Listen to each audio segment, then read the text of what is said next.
오늘 예배를 통해 하나님께서 우리에게 주시는 말씀 창세기 16장 4절에서 13절까지 말씀입니다. 이 살아계신 하나님의 말씀을 김효정 자매가 낭독할 때 하나님의 음성을 들으시기 바랍니다. 아브람이 하갈과 동침하였더니 하갈이 임신하매 그가 자기의 임신함을 알고 그의 여주인을 멸시한지라. 사레가 아브람에게 이르되 내가 받는 모욕은 당신이 받아야 옳도다. 내가 나의 여종을 당신의 품에 두었거늘 그가 자기의 임신함을 알고 나를 멸시하니 당신과 나 사이에 여호와께서 판단하시기를 원하노라. 아브람이 사레에게 이르되 당신의 여종은 당신의 수중에 있으니 당신의 눈에 좋을 대로 그에게 행하라 하매 사레가 하갈을 학대하였더니 하갈이 사레 앞에서 도망하였더라. 여호와의 사자가 광야의 샘물 곁 곧 슬기샘 곁에서 그를 만나 이르되 사레의 여종 하갈아 내가 어디서 왔으며 어디로 가느냐. 그가 이르되 나는 내 여주인 사레를 피하여 도망하나이다.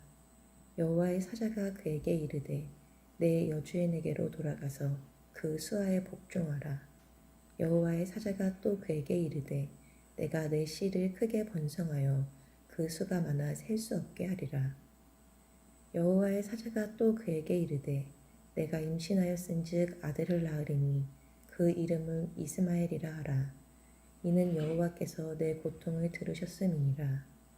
그가 사람 중에 들나귀같이 되리니 그의 손이 모든 사람을 치겠고 모든 사람의 손이 그를 칠지며 그가 모든 형제와 대항에서 살리라 하니라.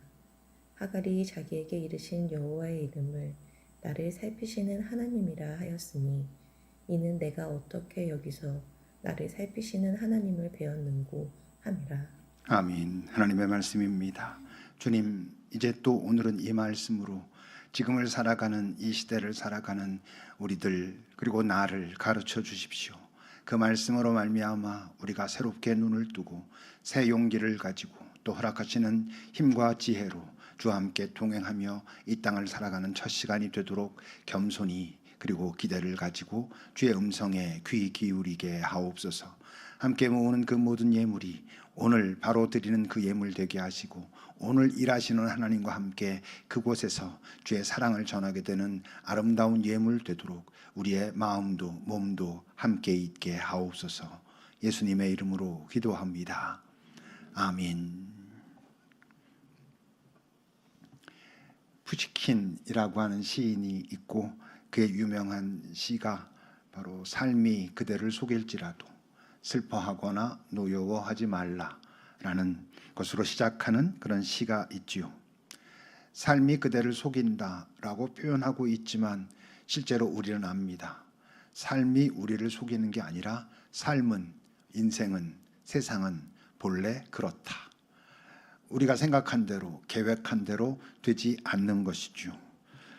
그러니 슬퍼하거나 노여워하지 말라는 것은 정말 속은 것처럼 이럴 줄 몰랐다라고 하고 거기에 빠져 있으면 네 인생은 정말 너로 살아가기가 어려워질 거야. 인생이란 건 끊임없이 그런 것이고 그런 상황이 닥쳐왔을 때에도 슬퍼하고 노여워하는 곳에 머물러만 있으면 안 돼 라고 하는 아마 그런 의미가 담겼을 것입니다. 인생이 계획대로 됩니까? 여러분들은 어떠셨습니까? 그런 때도 있지요. 뭔가 내가 계획하고 나름대로 열심히 했더니 어떻게 됐더라 하는 때가 있지만 훨씬 더 많은 경우 내가 예측 못한 원하지도 않았던 일들이 나에게 닥쳐오는 경우가 얼마나 많이 있습니까? 그러니 먼저 기억해야 할 건 내가 계획한 대로 내 인생이 되지 않았다는 것이 내 인생은 실패했어 라는 것과 같은 것은 아니라는 겁니다. 인생은 시인의 말을 빌면 끊임없이 우리를 속이고 그렇다면 인생은 끊임없이 우리의 계획대로 되지 않을 것들이 많고 그것을 실패라고 여기기 시작하면 계획대로 되지 않아서 그럼 모든 사람의 인생은 실패할 테니 그렇지 않다는 거지요. 그런 점에서 참 그래도 내 삶이 쉽지 않았지만 잘 살았다 또는 참 네가 잘 살았다 라고 말할 수 있는 건 그가 어떤 계획을 세우고 계획대로 아주 치밀하게 그것을 잘 진행시켜서 처음에 원했던 그 어떤 결과를 맺어냈다. 인생이 끊임없이 그렇게 된 인생을 잘 살았다라고 얘기하기보다는 끊임없이 우리를 속이는 이 세상에 살면서 잘 살았다는 건 전혀 내가 예측하지 못했던 일이 벌어지고 원하지도 않았던 일들이 내 앞에 닥쳐왔을 때 그런 경우 얼마나 잘 정신을 차리고 깨어서 잘 대처하고 때론 수습하고 대처도 수습도 잘 안 될 땐 버텨내고 그런 과정을 겪으면서 처음에는 생각하지 못했던 어떤 다른 열매, 근데 그 열매도 참 귀한 그런 열매를 맺고 살아낸 사람이 이 속이는 세상, 그냥 그런 세상에서 살 때 아마 진짜 잘 산 인생이 될 것입니다. 우리 같은 경우는 바로 그런 상황 속에서 하나님을 놓치지 않고 하나님과 잘 동행하면서 그 순간순간 바르게 대처하고 바르게 수습해 가면서 아니면 버텨가면서 내 삶을 마지막까지 살아낼 수 있다면 마지막 날 주님께서 네가 참 수고했다. 이 만만치 않은 세상 살면서 네가 잘 살아냈다라고 아마 말씀하실 겁니다. 우리가 아브라함, 사라, 하갈 이들의 이야기를 지금 이스마엘 사건과 관련해서 보고 있는데 이들의 진짜 실수는 그들의 처음 선택이라기보다 왜? 처음 선택은 아무래도 뭔가 잘 보이지 않는 것이잖아요. 처음 그들이 계획하고 선택하고 하는 것들은 잘 보이지 않는 데서 그래도 이게 맞는 것 같아서 이게 옳은 것 같아서 그렇게 선택하고 실행했는데 문제가 발생했죠. 어쩌면 우리들 모두 그런 실수와 실패 또 오류를 범하면서 살잖아요.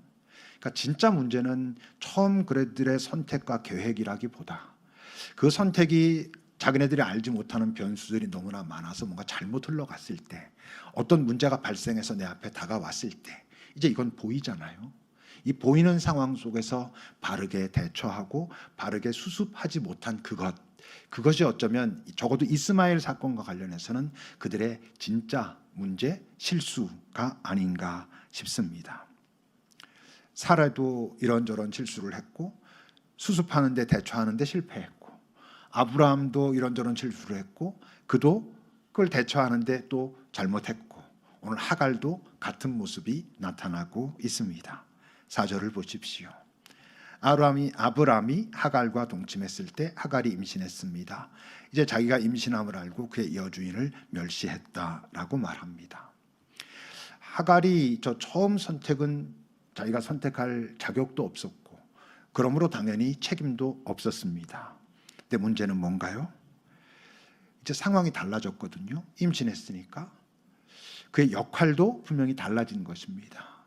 근데 상황이 달라지고 자기의 역할이 변했다는 것을 자기의 신분이 달라진 거라고 착각하고 있는 것입니다. 이건 지금 뭐 노예제도를 찬성하냐 반대하냐 이런 이야기가 아닙니다. 그 당시에 그는 종이었고 분명히 그의 신분은 주인이 될 수 없는 신분이었단 말이에요. 근데 어떤 상황이 조금 달라졌어요. 자기의 역할이 달라질 수밖에 없었어요. 어쨌건 그 가문의 가장 중요한 그 아기를 갖게 되었으니까 분명히 달라졌는데 자기가 이젠 주인이 된 거라고 착각하기 시작한 거예요. 우리로 말하면 뭔가 자기가 어떤 역할이 달라지고 어떤 상황이 변하면 자기가 이젠 다른 신분이 된 거라고 착각하는 경우들이 있습니다. 어떤 이야기냐면 정치인들이 뭐 표를 구하고 그럴 때는 뭐 그 겸손한 것처럼 뭐 어디 가서 봉사활동도 하는 것처럼 막 그러지만 막상 자기가 뭐가 되고 나면 이젠 자기가 어떤 특별한 어떤 존재가 된 것처럼 뭐 미디어나 이런 데 드러날 때는 안 그런 것 같아도 막상 현장에서는 정말 갑질을 하며 그런 사람들이 참 많거든요. 우리 목사들 처음에 교회를 시작하고 사람들과 함께 이럴 때는 나름 겸손하고 성실하고 열심히 하다가 이제 점점 교회가 커지고 사람들이 뭐 목사님 하고 뭐 여러 가지 단체에서 어떤 역할도 맡고 그러면 자기가 전혀 다른 신분이 된 것처럼 착각하고 함부로 행동할 수 있다고 하는 거죠. 우리가 이 땅을 살면서 뭔가 잘 풀려서 이전에 힘들고 아팠던 상황이 훨씬 좋아지고 내 역할도 옛날엔 정말 별 볼 일 없는 것 같았었는데 나름대로 되게 의미 있는 어떤 역할을 감당하게 됐을 때 그 변한 상황이나 변한 역할을 정말 잘 감당하고 물론 잘 누리려면 잊지 않아야 될 게 있습니다. 뭐겠어요? 내가 여전히 누구인가? 내가 무엇인가.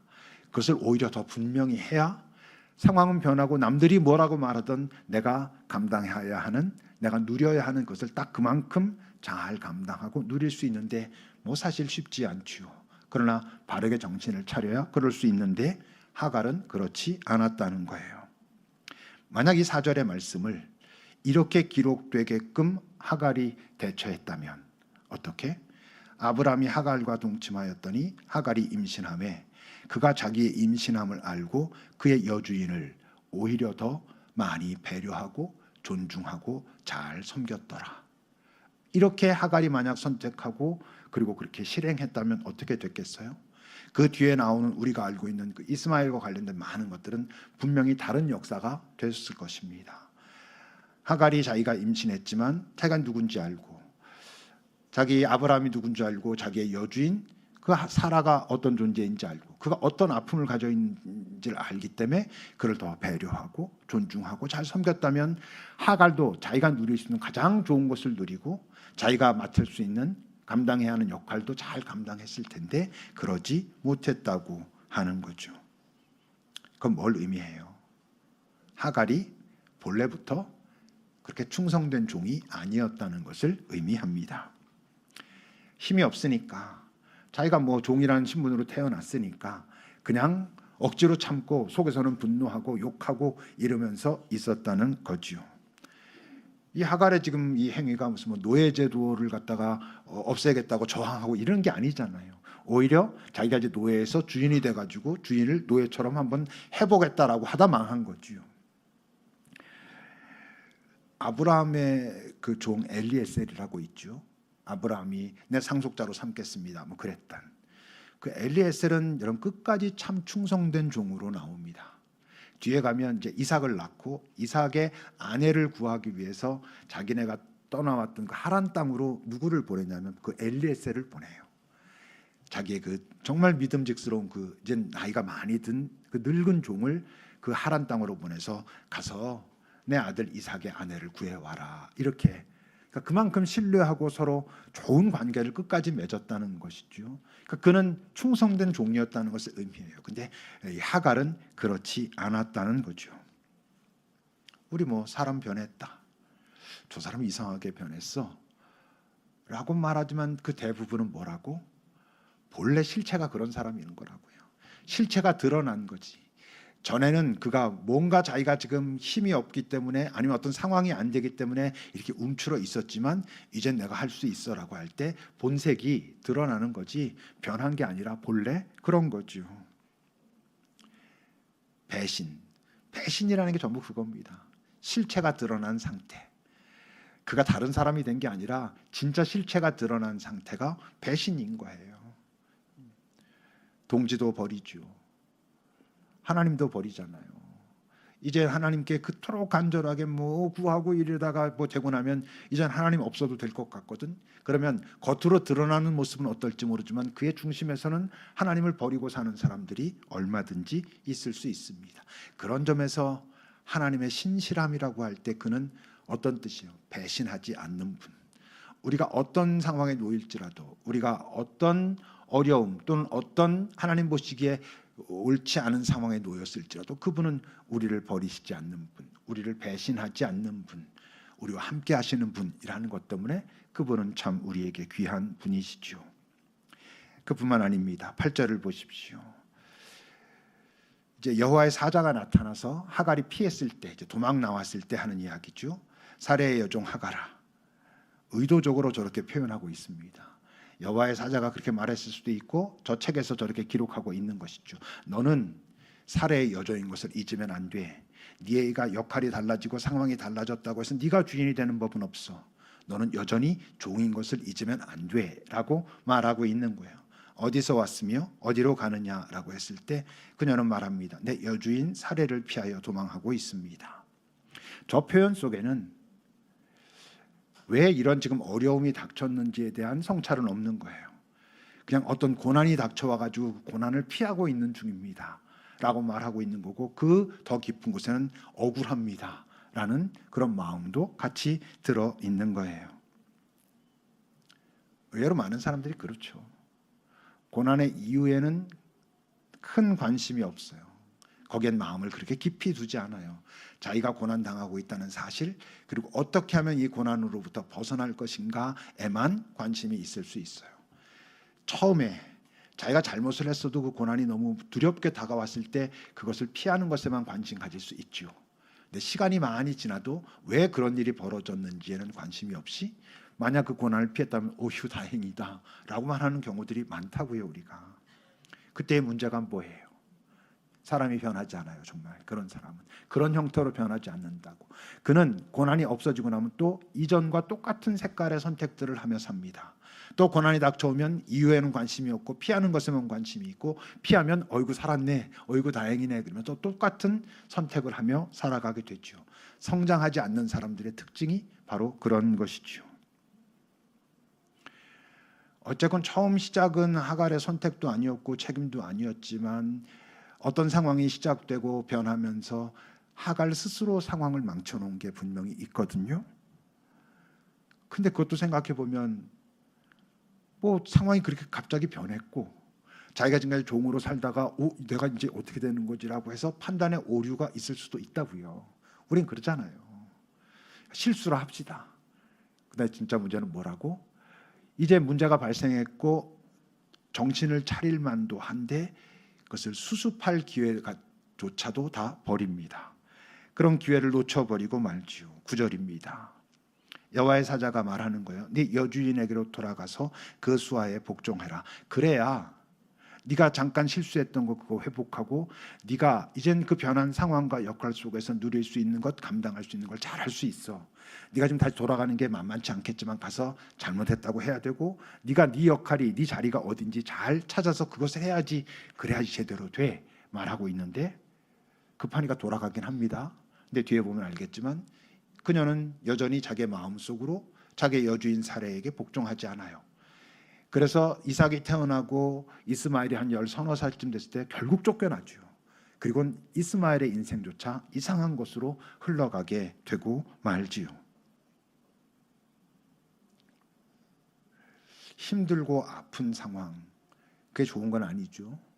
근데 힘들고 아픈 상황이 벌어지는 요인들, 이유는 다양할 수 있잖아요. 근데 의외로 많은 사람들이 힘들고 아픈 상황을 억울한 상황과 동일시하는 경향들이 있어요. 내가 힘들고 아프고 너무 고통스러우면 이게 너무 억울한 거야. 뭐에는 관심이 없고 내가 왜 지금 이렇게 힘들고 왜 이렇게 아픈지에는 마음이 전혀 가지 않고 끝까지 가지 않고 그냥 힘들고 아픈 것에만 관심이 있고 그게 너무 억울하고 힘든 거예요. 그런 사람들의 특징이 뭐예요? 모든 이유를 밖에서만 찾아요. 자기의 어떤 선택, 자기가 했던 어떤 것 때문에 이런 일이, 다 자기 전적인 책임은 아니라 할지라도 자기에게 분명히 아주 결정적인 잘못과 오류가 있다는 것에 대한 성찰이 없는 거예요. 그러니까 모든 이유를 밖에서 찾고 나는 나름대로 정당했는데 이럴 수밖에 없었는데 저들이 이래가지고 나는 이런 상황에 놓여서 힘들고 아파라고 하니까 자기 책임에 대한 자각이 전혀 없으니까 그러니까 억울하죠. 억울하니 원망하죠. 원망하니 그 마음속에는 잘 복종할 생각이 있는 게 아니라 어떤 식으로건 상황이 달라지면 다시 복수해야지라고 하고 살고 있다고요. 그러니 그도 행복하지 않고 그를 만나는 사람들도 행복할 수가 없는 거예요. 근데 문제가 뭐겠어요? 모든 이유를 항상 밖에서 찾는 사람들은 그 어쨌건 벌어진 상황을 긍정적으로 해결해 갈 수 있는 방법을 찾을 수가 없어. 자기가 할 수 있고 또는 해야 되는, 이게 이랬구나, 나한테 이런 실수가 있었고 뭐 이런 부분 내가 좀 억울하지만 근데도 내가 이런 선택을 하지 않았다면 이러지 않을 수도 있었을 텐데를 보지 않는 사람들, 모든 이유가 밖에 있다라고 생각하는 사람들은 그래서 내가 여기서 지금 무엇을 해야 할까라는 것을 담담하게 객관적으로 선택할 수가 없으니 나라고 하는 사람의 인생이 건강한 쪽으로 갈 수가 없게 되는 것이죠. 그뿐만이 아니에요. 하갈은 자기가 급했을 때 하나님을 찾았거든요. 그래서 여호와의 사자가 온 거잖아요. 그 음성을 들었어요. 들었는데 문제는 그 음성을 다 듣지 않아요. 자기가 듣고 싶은 것만 듣는 거예요. 10절부터 보세요. 여호와의 사자가 그에게 말합니다. 내가 네 씨를 하나님께서 말씀하셨다는 거예요. 크게 번성하여 그 수가 많아서 셀 수 없게 할 것이다. 여호와의 사자가 또 말합니다. 네가 임신하였은즉 아들을 낳을 것이고 그 이름을 이스마엘이라 하라. 여호와께서 네 고통을 들으셨다. 하나님께서 네 고통을 아셔. 그리고 어떤 부분 시작할 땐 너 책임이 아니었고 이스마엘을 이제 낳게 될 텐데 그 이스마엘도 하나님께서 복을 주셔서 큰 민족으로 만들어 갈 거야. 복의 약속이에요. 좋은 것이죠. 복의 약속을 믿고 살아가는 것도 아주 중요한 일이에요. 근데 더 중요한 게 있었어요. 12절입니다.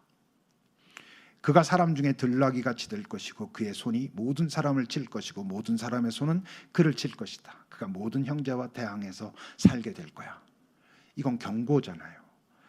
큰 민족이 될 건데 크게 될 게 맞아. 근데 어떤 위험성을 가지고 있냐 하면 형제들과 다투고 분란을 일으키고 싸우고 적대적이 되고 그럴 위험이 있어 라고 말하고 있단 말이에요. 큰 민족이 될 것이고 내가 너의 아픔을 다 보고 있어. 복의 약속이고 위로의 말씀이 맞아요.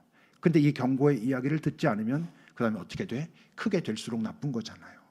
점점 더 커지고 번성할수록 점점 더 나빠지고 하나님으로부터 더 멀어지는 거예요. 뭐 지금의 이 현실에서 이스마엘의 후손과 이스라엘의 후손이 뭐 누가 더 잘났냐 이런 얘기를 하려는 것이 아니에요. 지금 이 상황 속에서 하나님의 경고는 그럴 위험성이 분명히 있으니까 네가 정신을 똑바로 차려야 돼라고 말씀하셨지만 하갈은 그 얘기는 듣지 않아요. 경고는 듣지 않고 우리 아이가 결국 큰 민족을 이루겠구나. 오 할렐루야 감사합니다 라고만 하고 있는 거예요. 뭘 보면 알아? 13절을 보세요. 하갈이 자기에게 그렇게 말씀하신 여호와 이름을 나를 살피시는 하나님이라고 불러요. 나를 살피시고 나를 도우시는 하나님이라고 말하고 있는 거예요. 내가 어떻게 이 상황 속에서 하나님을 배웠는고 아 나를 살피시는 하나님 감사합니다 라고 하는 거예요. 내 고통을 아시는 하나님, 내가 임신한 이 이스마엘 이 삶을 지켜주실 하나님, 복 주실 하나님. 뭔 생각하지 않아? 얘가 이렇게 될 수도 있어 라고 하는 경고는 듣지 않아요. 우리가 뭐 좋으신 하나님 할 때 자주 얘기하죠. 좋으신 하나님이 여러분 내가 원하는 것을 주시는 하나님입니까? 그랬으면 좋겠지. 내가 좋겠다고 생각할 수는 있어요. 근데 좋으신 하나님은 그렇게 하지 않아요. 좋은 부모가 그러지 않는 것과 똑같아요. 좋은 부모가 아이가 원하는 것을 주는 게 아니라 아이가 선한 길로 가는 것을 인도하는 그 부모가 좋은 부모인 것처럼 좋으신 하나님이라고 할 때 더군다나 완전하신 모든 것을 아시는 하나님께서 좋다고 말할 때 그 하나님은 내가 원하는 걸 주시는 게 아니라 내가 선한 길로 바른 길로 갈 수 있도록 인도하시는 하나님, 나를 때려서라도 그렇게 인도하시는 하나님이기에 좋은 하나님이죠. 하나님의 도우심, 나를 도우셨다. 여러분들은 언제 그 고백을 하십니까? 나를 도우시는 하나님. 만약 나를 도우시는 하나님이라는 고백이 내가 원하는 것이 됐을 때 내가 그토록 애쓰고 노력도 했고 그리고 그토록 그렇게 해달라고 기도했고 그것이 됐을 때 오 주님 나를 도우셨습니다 라고만 고백하고 있다면 여러분들은 하나님을 잘못 알고 있는 거예요. 그런 사람들은 분명히 어떤 순간 왜 나를 돕지 않으십니까? 라고 말할 테니 말이에요. 나를 도우시는 하나님이라는 것은 내가 원하는 것을 들어주셨을 때 하는 고백이 아닌 거예요. 내 자녀가 좋은 대학에 갔어요. 다 부러워하는 대학에 갔어요. 하나님이 도우셔서 갔습니까? 아닙니다. 내가 사람들이 와 저건 고치기 힘들 텐데 하는 병에서 나았어요. 하나님이 도우셔서 나았습니까? 아닙니다. 뭐 혼란스러우실 분들이 있을지도 모르지만 아닙니다.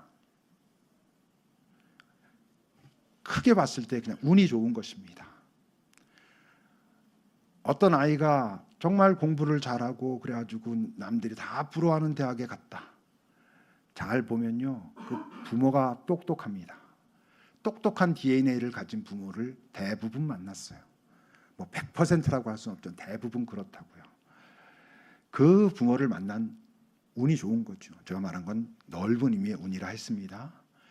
그런 아이들은 또 그런 DNA를 받았기 때문에 적어도 공부에 있어서 머리를 말하는 거예요. 공부를 잘해서 대학에 갔다면 그런 아이들은 또 그거에 집중해가지고 공부를 열심히 할 수 있는 능력도 가지고 있습니다. 그게 여러분 또 가지고 납니다. 공부 열심히 하려고 말하면 애들 다 공부 열심히 합니까? 에이, 공부를 열심히 할 수 없는 사람들이 있어요. 제가 학교에서 보면 30%도 안 돼요. 열심히 할 수 있는 애들이. 공부를 열심히 할 수 있는 그것도 여러분 타고나는 겁니다. 그 애들이 공부해야 되는 거죠, 사실. 병에 나았습니다. 병에 나은 것이 하나님이 도우신 것입니까? 운이 좋은 것입니다. 어떻게 그 약이 그 사람한테 맞았고 어떤 사람한테는 그게 안 맞는데 좋은 의사를 어떻게 딱 나랑 이렇게 맞는 어떤 의사를 만났고 그래서 나은 것입니다. 그러면 열심히 해도 안 돼가지고 좋은 대학 못 간 건 하나님이 안 도우셔서 그렇습니까? 아닙니다. 병에 걸렸는데 어떤 노력을 해도 고쳐지지 않는 건 하나님이 안 도우셔서 병이 안 난 것입니까? 아닙니다. 좋은 대학에 갔을 때, 좋은 직장을 가졌을 때 하나님이 도우셨다라고 말하는 경우는 이런 경우에 그런 겁니다. 하나님, 맞습니다.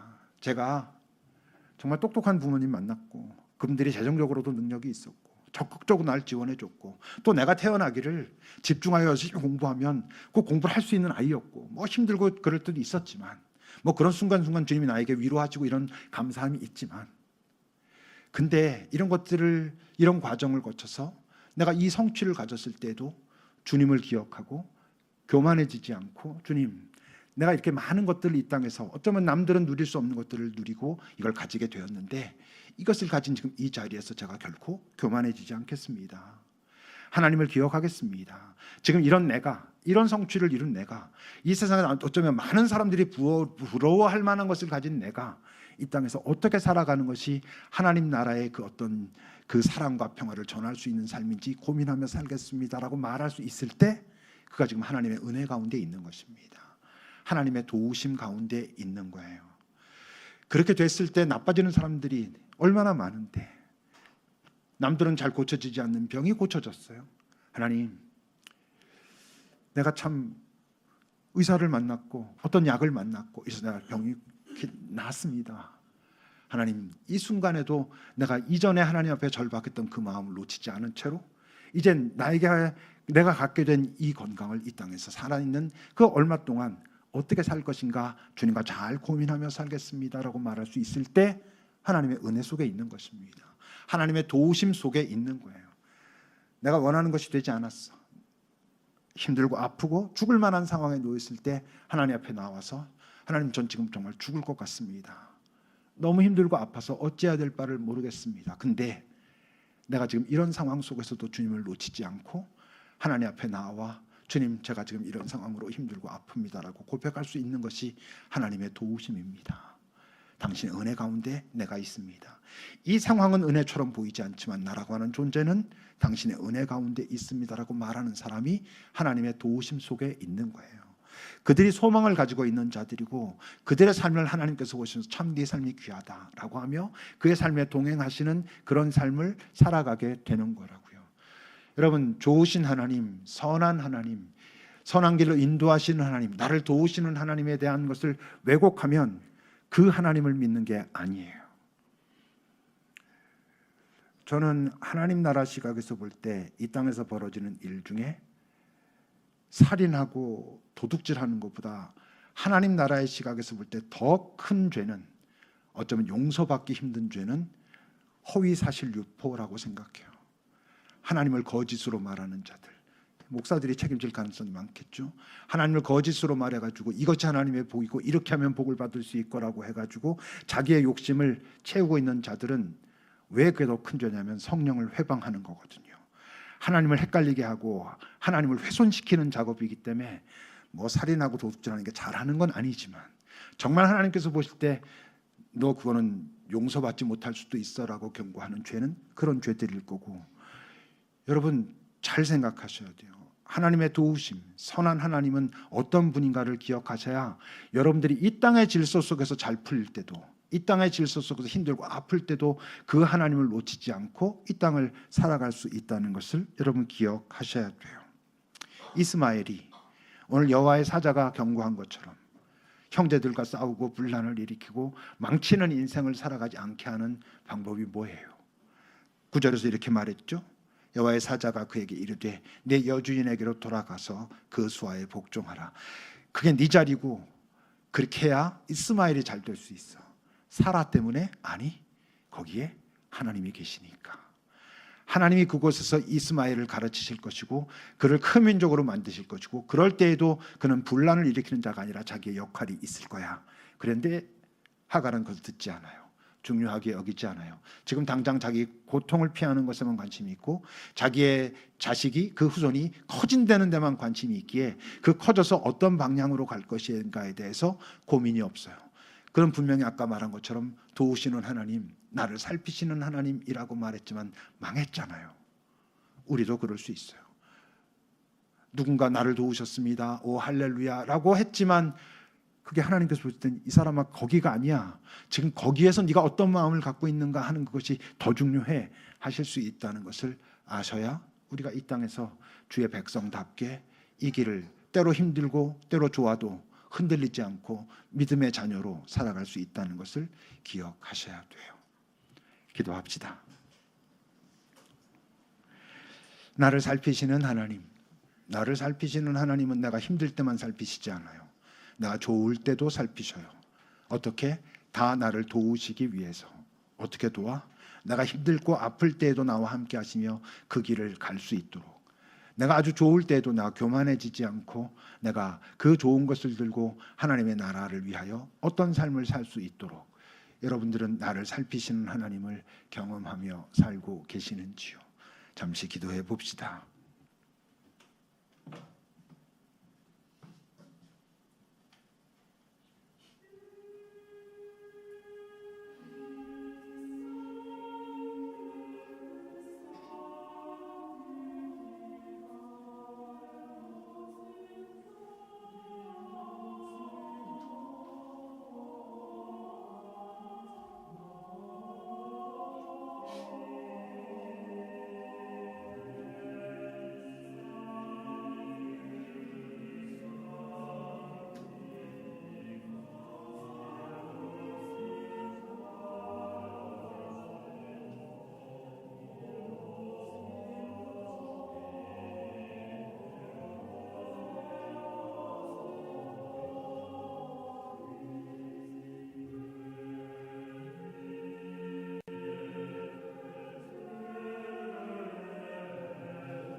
하나님, 우리는 자주 하나님 나를 도우소서라고 외치지만 이미 나를 돕고 계시는 하나님을 놓치고 있는 경우가 얼마나 많은지요.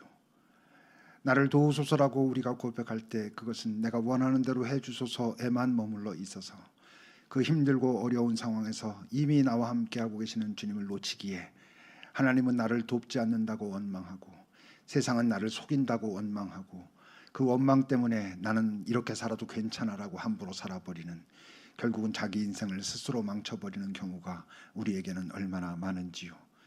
하나님, 우리가 하나님을 바르게 알게 하소서. 이미 하나님은 본질적으로 우리를 도우심으로 우리에게 생명을 주셨고 생명을 가진 자로 이 땅을 살아가는 것은 결코 만만치 않다는 걸, 이 땅에 살아가는 많은 사람들과 똑같은 현실을 살아내야 한다는 것, 그러나 그 모든 상황들을 하나님과 공유할 수 있는 그 특권을 갖게 되었다는 것, 모든 순간 나를 도우시는 하나님을 찾아내야 이 땅에서 잘 깨어 한 걸음 한 걸음 살아낼 수 있다는 것을 기억하고 우리가 오늘 또 한 걸음 주와 함께 시작하게 하옵소서. 예수님의 이름으로 기도합니다. 아멘. 찬송하시겠습니다.